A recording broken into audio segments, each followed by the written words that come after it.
जर तुम्हाला action, adventure, horror आणि मजेशीर सिनेमे आवडत असतील, तर हा व्हिडिओ शेवटपर्यंत नक्की बघा. तो चलिए शुरू करते हैं.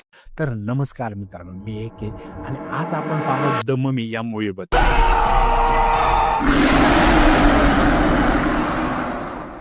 हा सिनेमा 1999 साली आला होता. तरीही लोक तो सिनेमा पुन्हा पुन्हा का पाहतात तेच आज आपण पाहणार आहोत. या सिनेमाची स्टोरी इजिप्त देशातली आहे. खूप वर्षापूर्वी इमोटिब नावाचा पाद्री असतो. तो राजाच्या बायकोवर प्रेम करत असतो. हे जेव्हा राजाला कळतं तेव्हा तो त्याला खूप भयानक शिक्षा देतो. तो त्याला मम्मी बनून जिवंत पुरून टाकतो. पण ही मम्मी मरत नाही, ती फक्त झोपलेली असते. जेव्हा ती जागी होते तेव्हा फक्त लोक नाही तर अख्खं शहर धोक्यात येतं. यात विलन इमोटेब द मम्मी म्हणून आहे.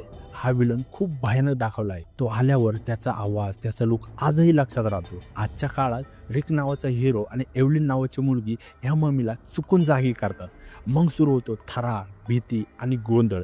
ही मम्मी फक्त भूत नाही तर चालता फिरता मृत्यूचा सापळा आहे. हा सिनेमा फक्त हॉरर नाही, हा ॲडव्हेंचर, हॉरर आणि कॉमेडीचा परफेक्ट मिक्स आहे. हा पाहताना तुम्हाला कधी कधी भीती वाटेल, कधी कधी हसू येईल आणि कधी कधी एक्साइटमेंट वाढेल. यात हिरोचं काम रिको कॉनेल म्हणजे ब्रँडन फ्रेझर याने केलंय.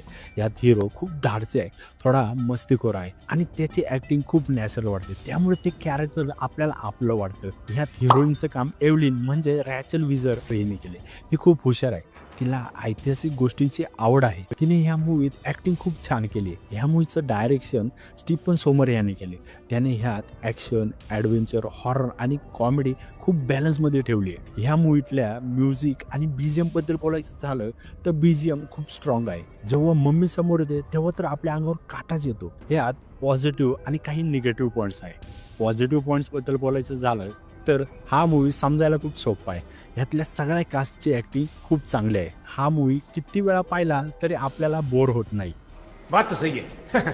निगेटिव्ह पॉईंट्सबद्दल बोलायचं झालं तर काही वेळेस आत्ताच्या तुलनेत जुने वाटतात, एवढंच. जर तुम्हाला ॲक्शन, ॲडव्हेंचर, थोडा हॉरर आणि फुल एंटरटेनमेंट हवा असेल तर द मम्मी तुम्ही नक्की बघा. हा सिनेमा आजही पाहताना तितकाच एंटरटेनिंग वाटतो. मी देतो ह्याला 4/5 स्टार. जर तुम्हाला व्हिडिओ आवडला असेल तर लाईक करा आणि आपल्या चॅनलला सबस्क्राईब करा. तोपर्यंत धन्यवाद.